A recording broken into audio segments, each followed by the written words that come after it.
The end of faking it in Silicon Valley, the New York Times.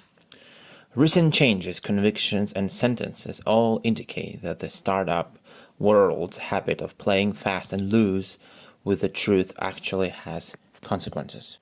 By Erin Griffith, San Francisco. Faking it is over.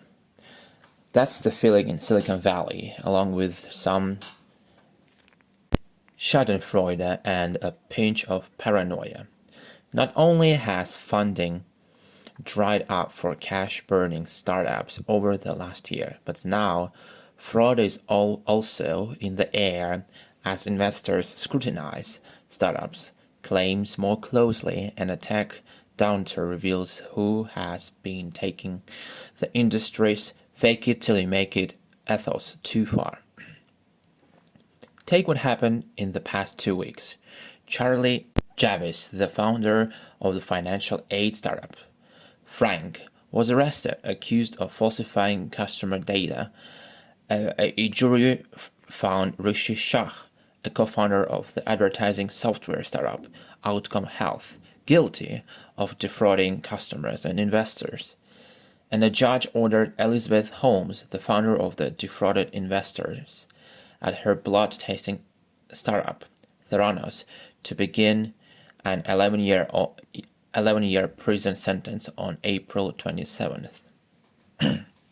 Those developments follow the February arrest of Carlos Watson, the founder of Oz Media, and Christopher Kirchen, the founder of software company Slink, both accused of defrauding investors. Still to come is the fraud trial of Manish Lachwani, a co-founder of the software startup Headspin, set to begin in May, and that of Sam Bankman-Fried, the founder of the cryptocurrency exchange FTX, who faces 13 fraud charges later this year. Taken together, the chores of charges, convictions, and sentences have created a feeling that the startup world's fast and loose fakery actually has consequences.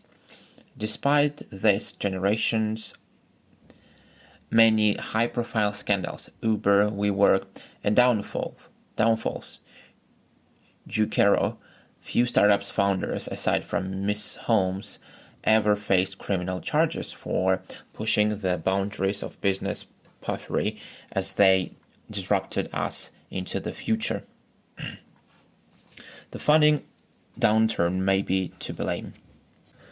Unethical behavior can largely be overlooked when times are good, as they were for tech startups in the 2010s.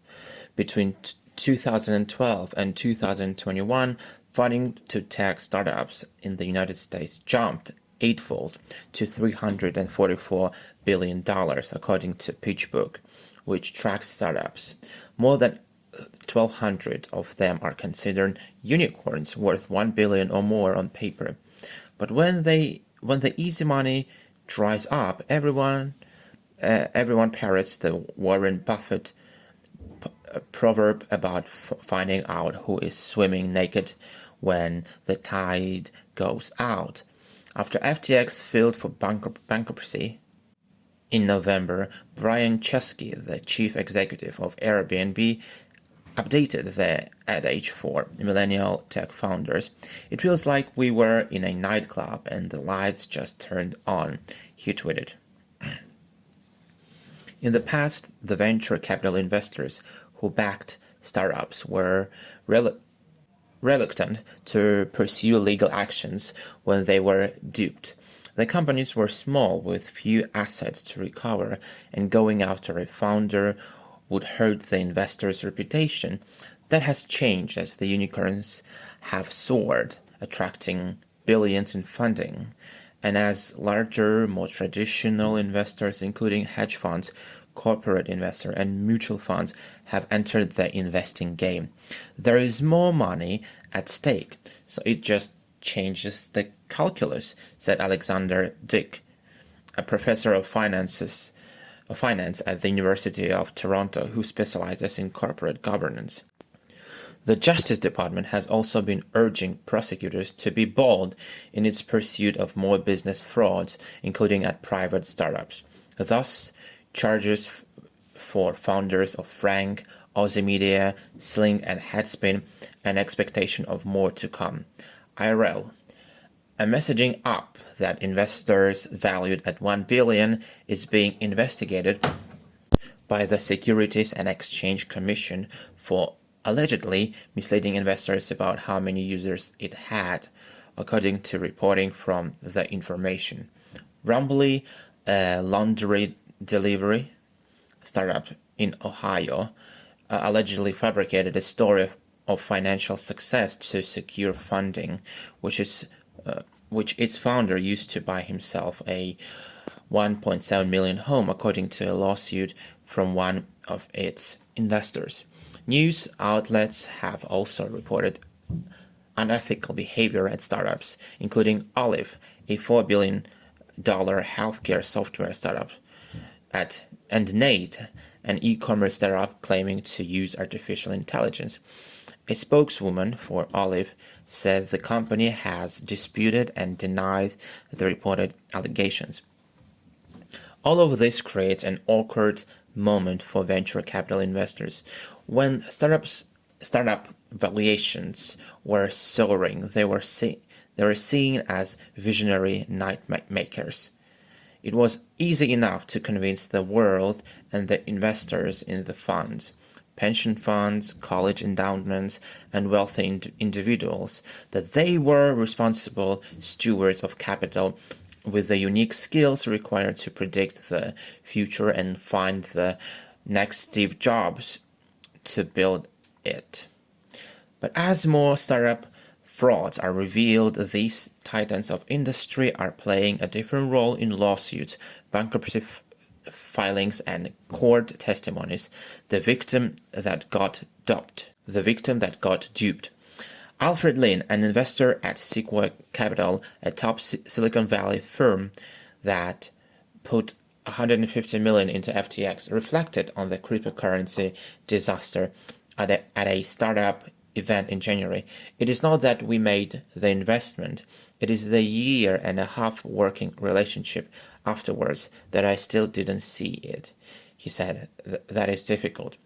Venture capital investors say their assets class is among the riskiest places to park money, but holds the potential for outsized rewards. The startup world celebrities failures, and if you are not failing, you're viewed as not taking enough risks. But it is unclear whether the difference will hold as the scandals become more humiliating for everyone involved. Investors are increasingly asking consultants like RHR International to help identify the telltale signs of Machiavellian narcissists who are more likely to commit fraud, said Eden Abrahams, a partner at the firm. They want to tighten up the protocol around how they are assessing founders, Ms. Abraham said. We had a series of events which should be prompting reflections. Startups have many of the conditions most associated with fraud, Mr. Dick said. They tend to employ novel business models. Their founders often have significant control, and their backers do not always enforce strict oversight. It is a situation that's ripe for bending the rules when a downturn hits. It's not surprising we're seeing a lot of fraud being committed in the last 18 months are coming to light right now, he said. When Miss Jarvis was trying to sell her college financial planning startup, Frank, to JP Morgan Chase, she told an employee not to share exactly how many people used Frank's service, according to an SEC complaint.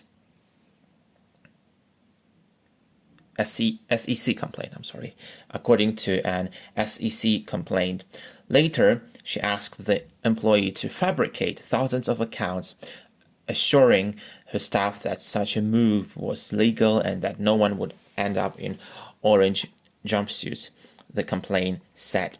After JP Morgan bought the startup for $175 million in 2021, Frank's investors were quick to take a congratulatory victory lap on Twitter.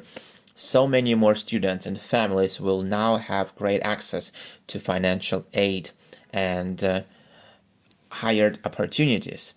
An investor at Reach Capital wrote, "It is so exciting to know you will now have an even bigger platform to make a positive impact on the lives of so many people," was the praise from the executive at Chegg, which invested.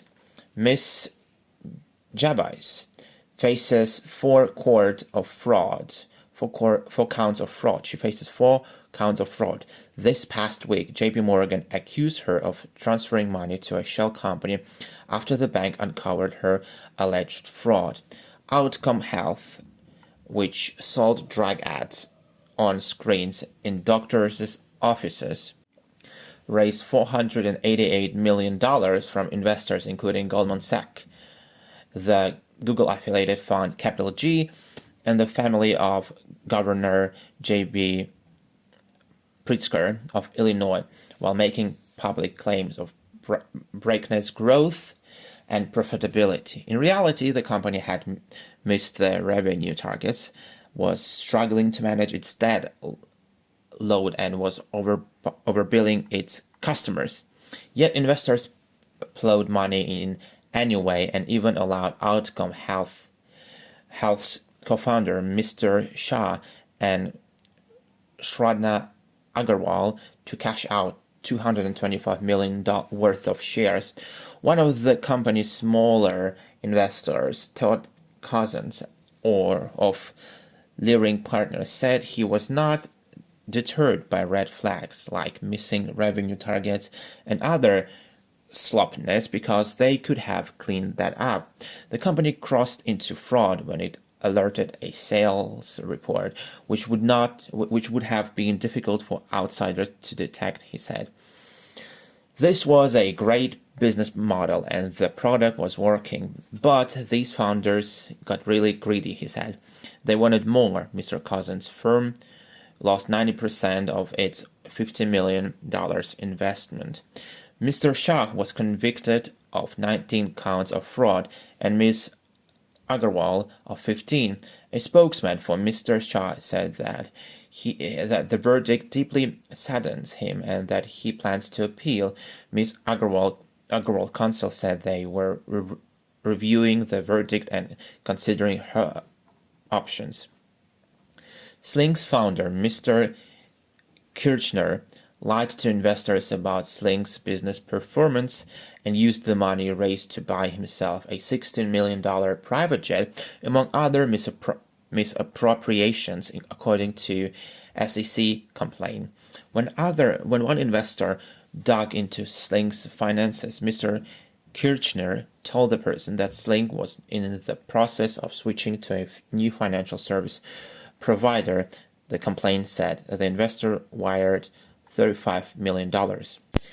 A Slink spokesman said the company had appointed a new chief executive, is cooperating with the government's investigations, and looks forward to a just resolution of this matter. FTX raised nearly $2 billion from top investors including Sequoia Capital, Lightspeed Venture Partners, and Thoma Bravo, giving it a valuation of $32 billion. The company was so poorly run that it did not even have a complete list of people who worked there, according to a report issued by the company's new management this month. Mr. Bankman-Fried told colleagues at one point that FTX's sister hedge fund, Alameda Research, was